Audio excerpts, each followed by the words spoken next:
Je suis chargée de la filière agrotech au sein de la CFCIM. J'ai pour mission d'accompagner les entreprises françaises qui souhaitent se développer au Maroc.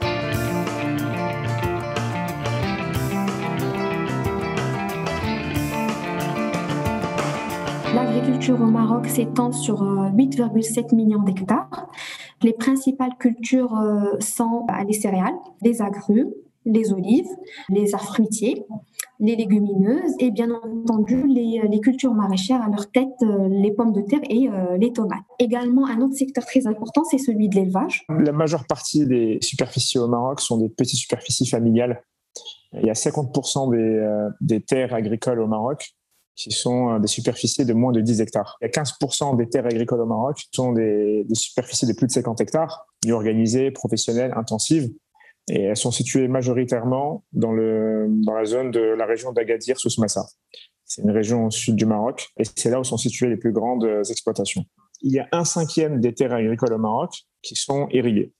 Mais la plupart sont irriguées encore avec du gravitaire, donc la méthode millénaire d'irrigation. Et il consiste à utiliser un canal à ciel ouvert qui va ramener l'eau dans des canaux de plus en plus petits pour venir irriguer des parcelles cultivées. On a également l'irrigation par aspersion. C'est une technique qui consiste à irriguer les terres sous forme de pluie. Et on a également la micro-irrigation, ce qu'on appelle également le goutte à goutte. Donc, c'est une technique qui est très adaptée à l'arboriculture et à l'horticulture. Donc, 8% des terres agricoles marocaines sont équipées en irrigation goutte à goutte. Ce qui est une part, je pense, relativement importante pour un pays africain. En Espagne, on doit être autour de 17 ou 18%. Les Espagnols sont arrivés dans les années 90, et c'est eux qui ont introduit des technologies d'irrigation et des technologies qui permettent d'augmenter la productivité agricole. L'agriculture irriguée au Maroc intervient dans 75% des exportations marocaines. Le Maroc est un pays très libéral, une politique vraiment d'aller vers les cultures à forte valeur ajoutée et qui sont destinées à l'export, les agrumes, les oliviers, pas mal de palmiers dattiers aussi. Il y a eu un plan pendant 10 ans, c'est un plan très important qui a été mis en place par le ministère de l'Agriculture. Le plan Maroc vert a été lancé en 2008 jusqu'à 2020 avec le but de replacer l'agriculture au rang des priorités du pays. Ce plan Maroc vert a pu faire profiter les agriculteurs de subventions très importantes pouvant aller jusqu'à 100% du coût d'achat et des coûts de l'équipement en goutte à goutte.